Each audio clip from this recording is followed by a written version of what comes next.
A spreadsheet error caused a British vessel to be detained by French authorities, sparking a major diplomatic row over post-Brexit fishing rights. It has been claimed, French authorities in Le Havre allege the Cornelis Geertjan vessel did not have a license, a claim the boat's owner Macduff Shellfish denies.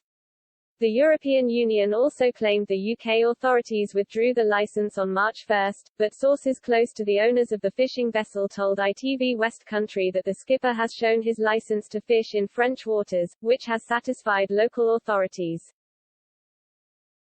But an administrative spreadsheet error at the government's Marine Management Organization (MMO) meant the vessel was still being held in France. They reported, France is threatening to block British boats from its ports and tighten checks on vessels if an issue over a lack of licenses for small French vessels to fish in British waters is not resolved by Tuesday.